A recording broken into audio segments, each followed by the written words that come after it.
All right. This is awesome. Yes, thank you, Douglas. Yeah.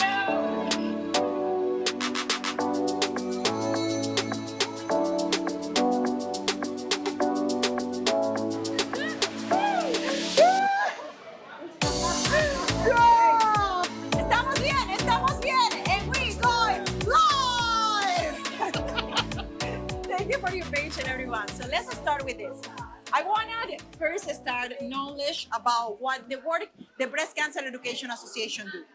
To educate the community by providing support and information about breast cancer detection, diagnosis, treatment, and survivorship. Today is an honor for me to sit down with these two powerhouse women who put together not only a conference and not only education, but more than that, put like that hope in all of us. We are facing that. This was my first year attending your conference. I was in love of everything was happening there. It gave me so many tools and so much things to hold on in my diagnostic, in my journey. So thank you for being here. Welcome. It was so nice to have you there and to meet you. And I love your energy, and thank you for doing what you're doing. Thank you. As I say early, awareness is a part that is very important because when we understand better, it makes us to go through. I want to dig in right away and how each, because both of you go through that, how you, first day, how you discovered that you have breast cancer. And Well, I'll go first because I was diagnosed before Lois, so 24 years ago. I discovered a lump. I had had a mammogram just 2 months prior, and it was fine. Wow. And so my husband actually discovered the lump, and I'm like, In the boob or in the... in the boob. And I said, oh, you mean, I pointed to another one, and he goes, no, this one. So I, right away got in and had an ultrasound, and it was positive, and 3 days later I was in surgery. And 3 days later. well, I'm a nurse, so it helps. I was the opposite of Ann. I had what they call garden variety breast cancer, invasive ductal carcinoma. Yeah, right. So, but that indicated that I could do. I didn't have to have a mastectomy. However, we both had the same doctor, Dr. Bowers, and for her, she was very aggressive about treatment. So, although I didn't have a mastectomy, I did radiation, I did chemotherapy, and for good. Thank God she did have that protocol, because I don't think I would have. It would have been a reoccurrence because I've seen it through the years. So it's been 23 years for me.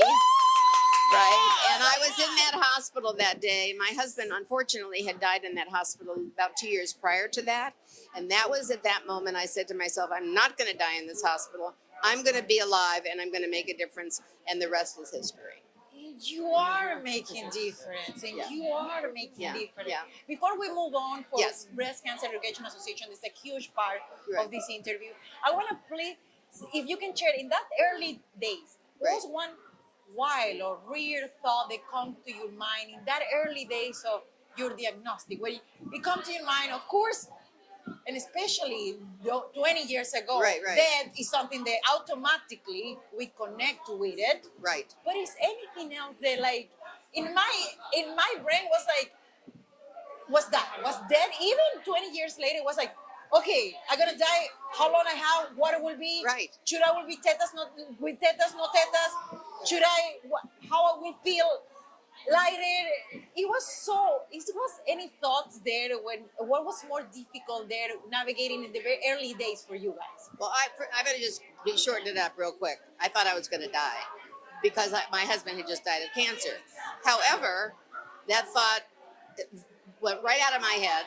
I went home, and I decided this was going to be a moment in my life, and I was going to get through it. And so that's the way I attacked it, and I just led my life appropriately, not even thinking I had breast cancer, went through my treatment.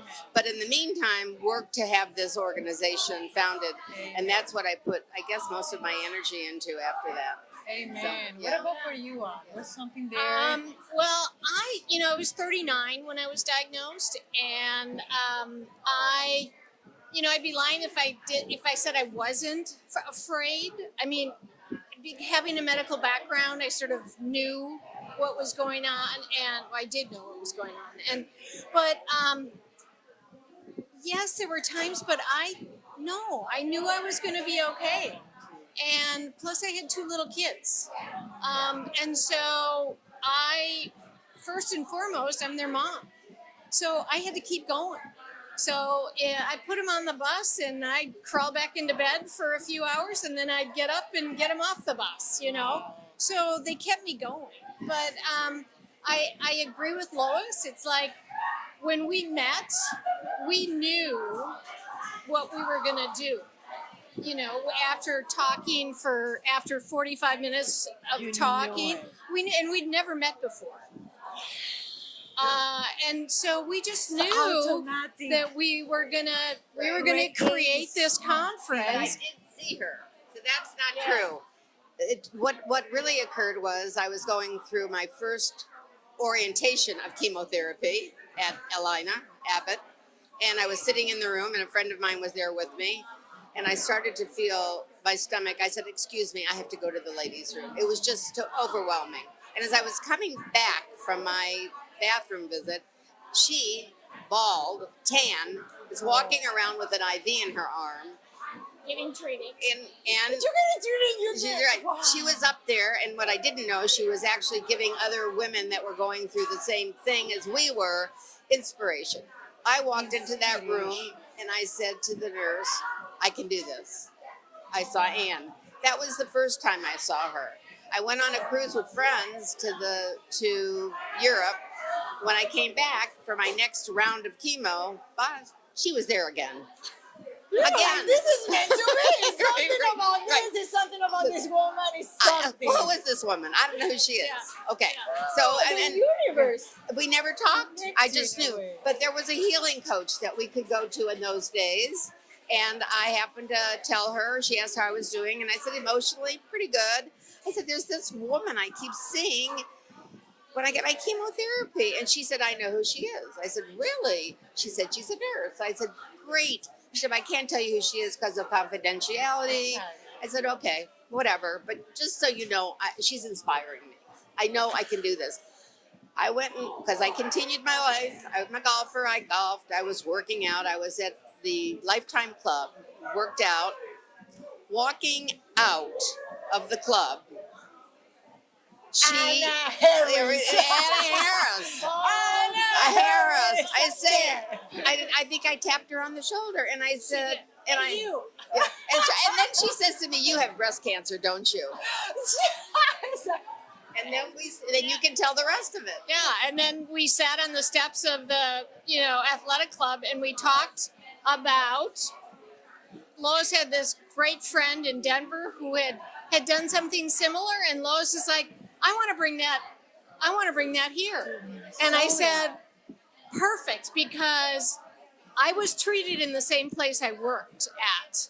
So the nurses would pull me over to the other side and go, hey, can you go talk to this person because they're thinking about getting a port, and can you show them your port? So I'd go over and talk to them. And Inspiring. Yeah. Educating. Everything. Exactly. Like her own treatment. Inspiring, educating, and doing all the wow. So I'm telling you, wow. Asked all these questions, and people would, the gals would answer me, and I realized that, oh my gosh, they've already had surgery, but they didn't know this, and this, and they made a decision based on, sort of what the doctor said. And so I told this to Lois, and I said, you know what, we gotta take this into a fun environment, out of the hospital, out of the clinic, and we gotta make it enjoyable. And it's gonna be about the survivors. Yes. And education, because if you don't have the knowledge, you can't be your own advocate unless you're educated. Right. And so, you have to have information and knowledge to make decisions. Educated right? decisions, right on point, Luis. Those are Educated those decisions exactly. are the ones that are the best. Exactly. For your case. Exactly. Whatever the decision is, but if it's an educated decision, Right. it's a good one. Well, Ann, I'll tell you, there are so many women she would talk to, and men. They don't know grade of their cancer. They have no concept of what kind of what do you have? Is it HER2? Is it HR? I mean, it's so different today. Bottom line is that almost 25 years ago, the information was, you couldn't even Google it. People gave me a book this thick about breast cancer. And the first thing this woman in Denver that started the Day of Caring that Ann was telling you about, I talked to her on the phone because somebody said she will call me. She's a beautiful, wonderful lady. And she said, you have that book on your bed about breast cancer that's about 800 pages? I said, yes. She goes, get rid of it. Stop reading now. yeah. And that was kind of that, that's how we started. And Anna will tell you about our first conference and what we did to make it fun.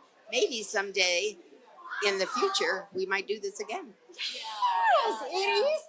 It is indeed. Over there was no access to Google. But right now, what I was saying earlier is the access to Google.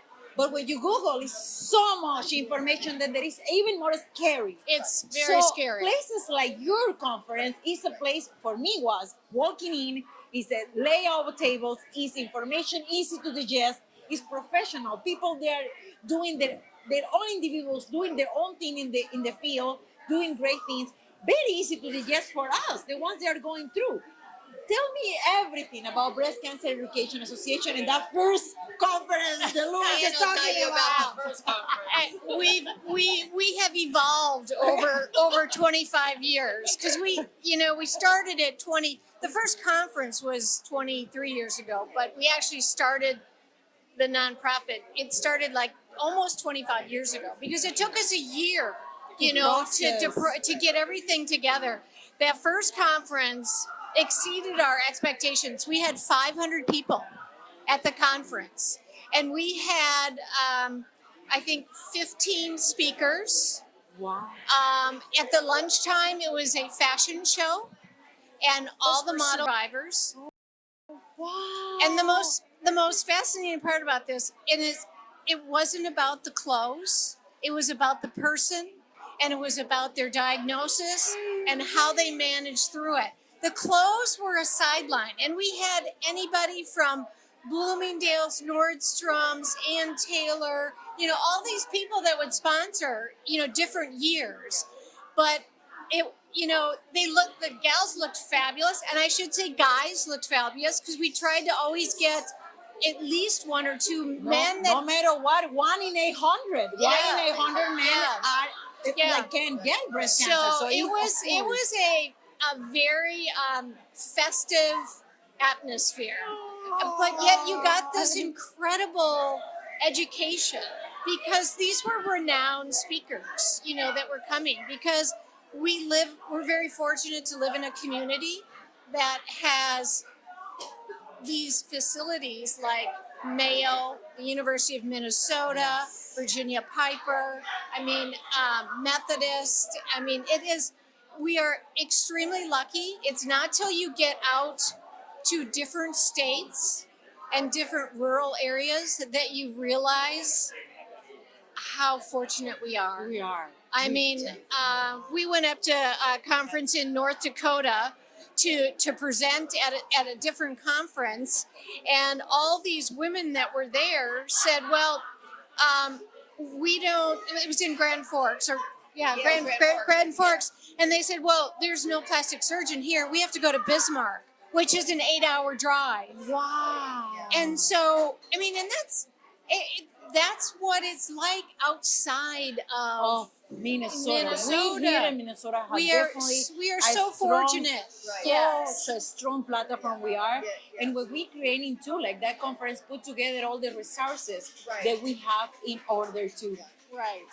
What is that one thing that you guys receive? Of course, support there, but one word, if someone going through the thing, one thing that they keep you, like emotionally speaking, one thing that keep you in your feet over there or right now? What emotionally speaking, one thing that keep you through the whole process? Through the for the personal process of going through it, hope, because if you have an attitude that that breast cancer, my mother's sister died from breast cancer at 61. So as much as I knew that I was not going to die from it, but that little thing in the side of my head always says, remember, you got breast cancer. You had breast cancer. It still can come back. It'll always loom out there. But I think the word hope for me was, and I think also giving me the reason to continue and know that I'll survive. Part of it, to be really a selfish reason, was to really work with Ann and the Breast Cancer Education Association to create. We've evolved. Purpose, intention, right. and purpose Intention. is so important. Purpose, intention, and passion. Yes. I also, for Diana Cardenas, one of my first guesses, I guess that the passion, like connect something, your heart with something else there. Right. Intention, create something there, it gives you that drive. Exactly. That is so powerful. Yeah. And Ann can speak to her own journey. But I just, I think it's that educational piece for me, because, so 24 years, I mean, the information was there. I don't want to, confuse people, because it was there, but people weren't absorbing it because it was in a threatening environment. So I knew from my nursing career that you need to take it out. A one-on-one conversation with your patient is the best way to learn and to connect with people. So that's why when I met Lois, it's like, you know what? Let's make this fun and enjoyable, and also determination. You just keep being persistent, and you will get people to come speak at your conference. And I learned that from Lois. What do you mean they said no? Call them again. Always call them again. Always. And I would say 3 times, then you're out. Like a drop. Well, I can tell you something. The one thing, this is a ground zero organization, because guess what? It costs money. You know that. It does. Awareness costs money. Put awareness there. It costs money, guys. Yeah. So yes. Yeah. How do you? And where do we start? I mean, to be real, the saddest part is the day. Not the saddest, but probably the most prolific moment that had happened was the day of September 11th. The towers were falling. We had a group of women sitting at a conference table in an office planning this so-called event, and now we have September 11th. But out of the ashes came this, and so we persevered, and we had to go pound the pavement. This one probably has never asked for any money for anything, She'd give the money. Not my game. But she did have some sort of a connection.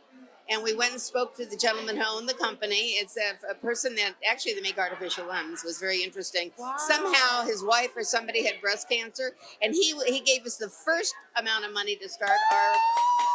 And then from there it's history. We just kept asking and getting. There and, you build a wonderful like organization that is giving so much hope, and it's building so much community around the breast cancer. As I call it, like the pink community. It is. And I'm going to just say one other thing too. One of the things is, and I come into contact because I'm in sales with a lot of women over the years that will share with me, I have breast cancer. I'm buying myself a handbag today because I have to go to Mayo, and I have metastatic breast cancer. And how many times over the course of the years I've said to these women, you're going to be fine. Look at me. Look at my eyes. I'm going to tell you, you're going to be fine. And I've had women come back to our conference. Ann has met a couple of them, and they are fine. It's believing in the power of belief, the power of survival is a mindset. It can be a mindset. And so that for me, when I say to somebody, that's part of my sales, you're going to be fine. I'm going to tell you right now, you're going to be fine. And people will, believe it or not, it changes in their head. This is gorgeous. For me, it's incredible, amazing. I can be sitting down here talking to you guys forever. But wrapping up, I want to wrapping up with something like a quote, something from you guys that, and thank you first of all for being here. I know there was so many elements put in places, so many pieces put in here. Love it. I started this journey of my purpose. I started this podcast to create awareness, to create a culture surround there, these conversations that I have with people that transform their pain to something great. And with people that sit down here is brave enough to share their story in order to inspire others. There is hope there. That they will be okay. And that okay doesn't mean they will be there. You know, like the part that you dream of, or the part, maybe you can take the tours, but you in the end will be okay. So that hope, that seed of hope is just so important. That is why I created. So thank you to help me to create this part of this movement. And again, thank you for being, you're like, bear with me with all these pieces, put it together. We do this. This is our very first live. The second live, I promise you will be better. I promise you all. It will be better, I promise. You learn something new every time. Amen. It's the newness. One other thing, and I have to give accolades to Ann. I always defer to her.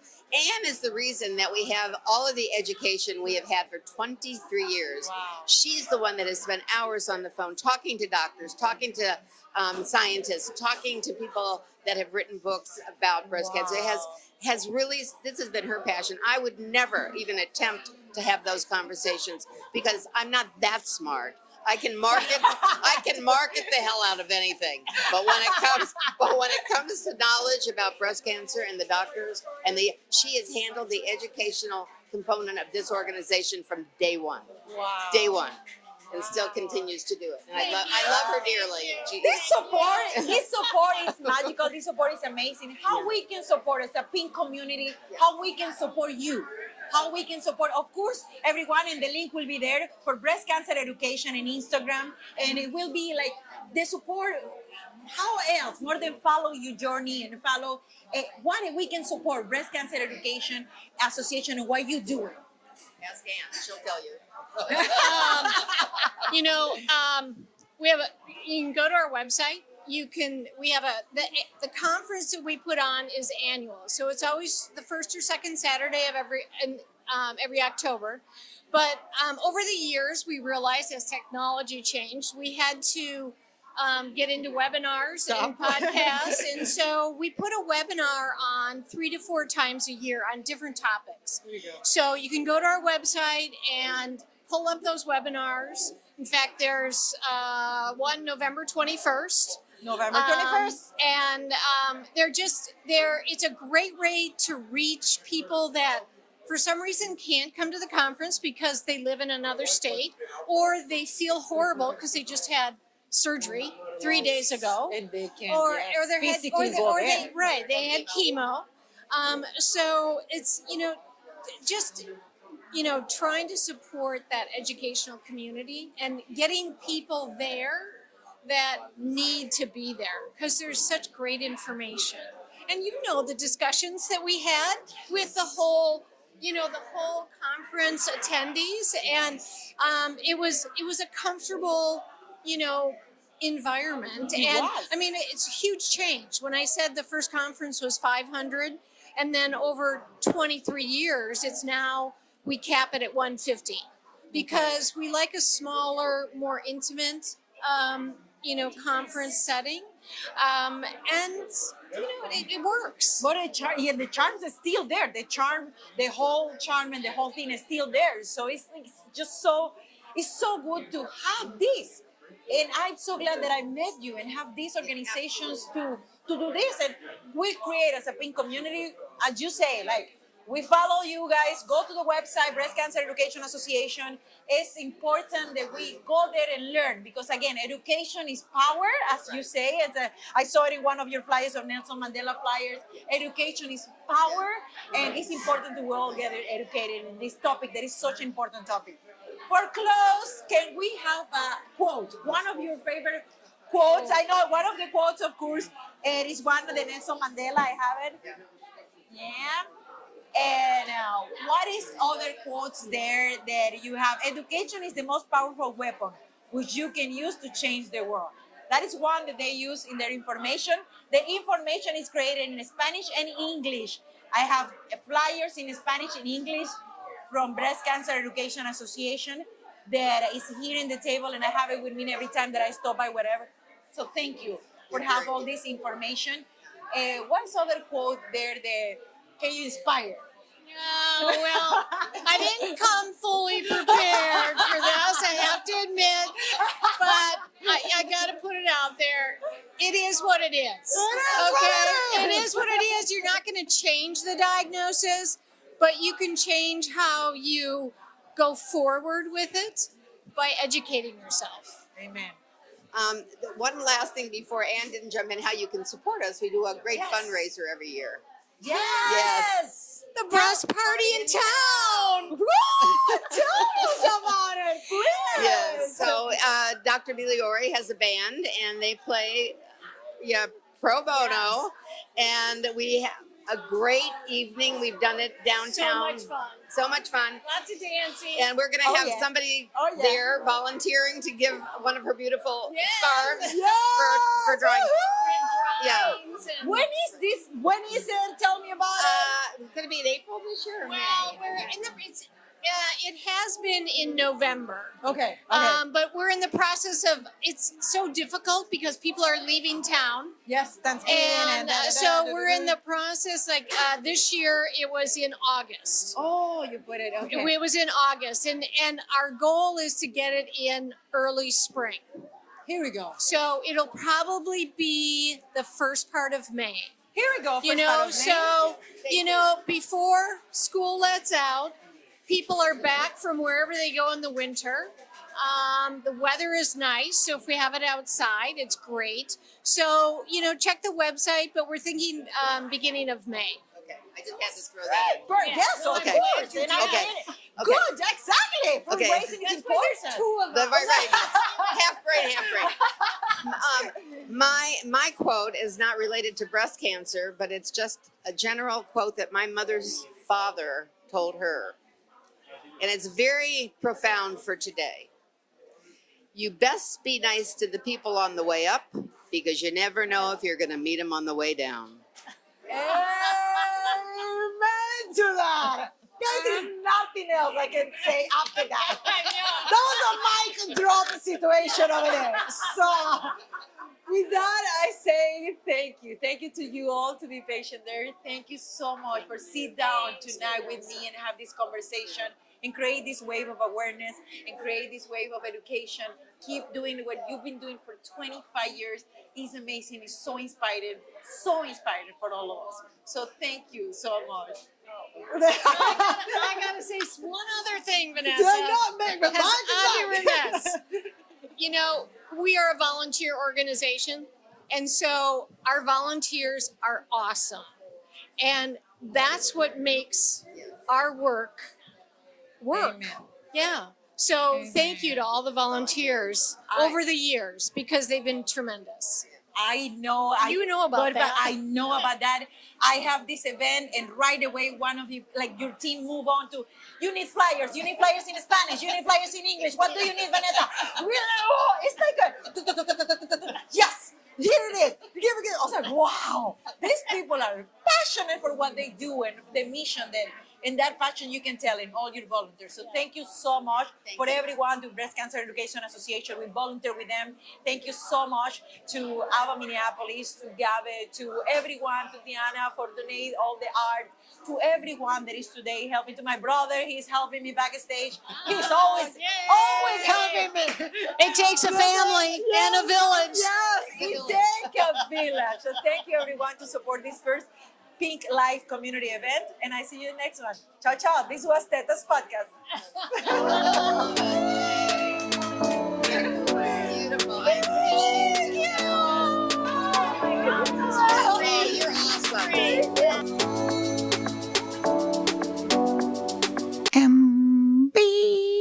MBC. No relation to NBC.